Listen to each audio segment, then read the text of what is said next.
Hey everybody, welcome back to Car Campy. It's Jim Camposano here, and I'm with a very special car, a 1973 Camaro Z28. It's not only is it an original owner car, it is an unrestored car. This car was bought new by John Vicente of Brooklyn, New York, and he's now brought it down to Florida.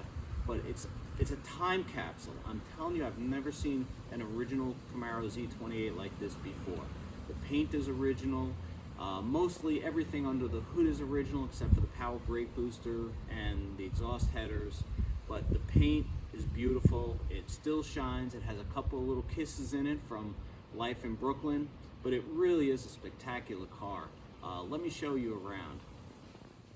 1970 was really a pivotal year for the Camaro. It was the first year of the second generation design. Bill Mitchell, Chevrolet styling czar, oversaw the development of the styling on the second generation Camaro personally.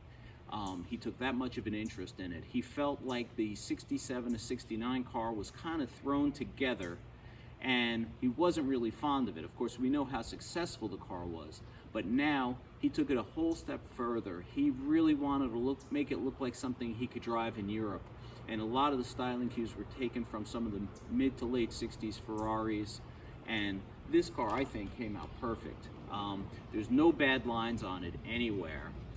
Second generation Camaro didn't go on sale until February of 1970, which meant it had a really short model run, but it still sold 124,000 copies.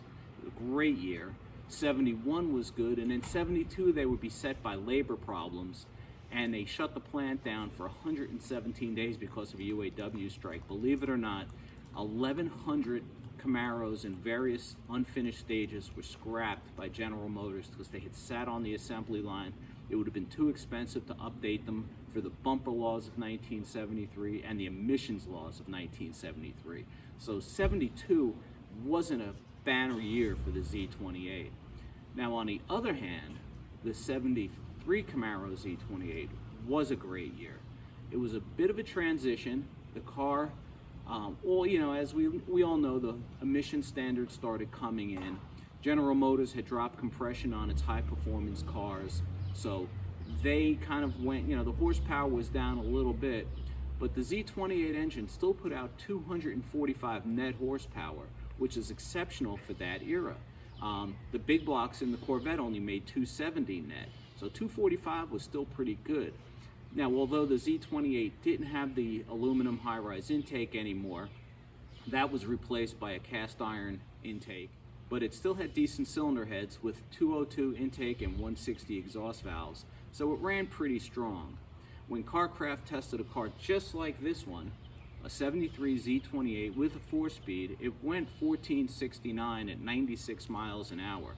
So that was a pretty strong running car for the era, certainly on par with most of the 302 Z28s, maybe a tick or two behind the LT1 powered Z28s, but it was still a strong runner for 1973.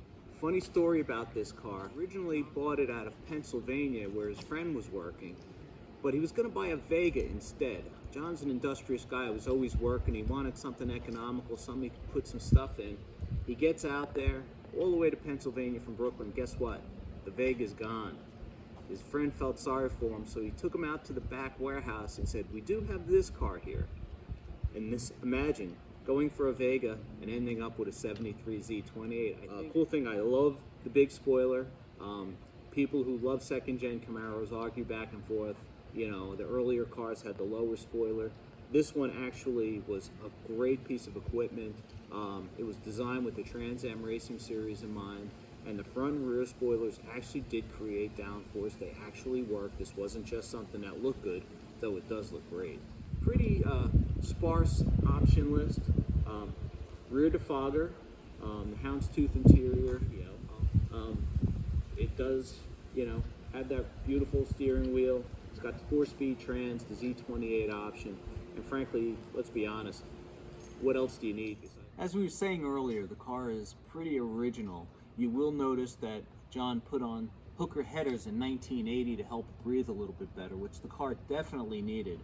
Though, to his credit, he kept all the original parts and put them away. really smart move. So if he ever decides at some point to put it back to stock, he can do that.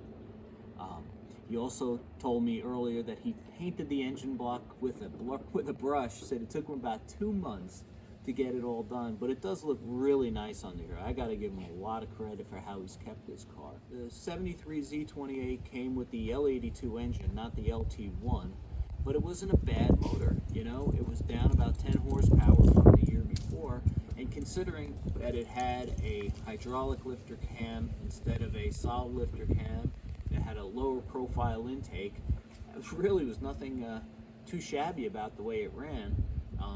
And again, much easier to drive, no more adjusting lifters once or twice a year. You know, it had a quadrajet carburetor instead of a Holly, which meant it was a lot less maintenance. This is a really, really well-preserved car. Like I said, I enjoy looking at everything. It's so original. Even, like I said, there are a couple of imperfections in the paint, but you know what? It's part of the car's story. It's part of its life. You know, they say a car is only original once, and this is a good example of that. You know, I would rather have this than a really perfectly restored one that I was afraid to drive.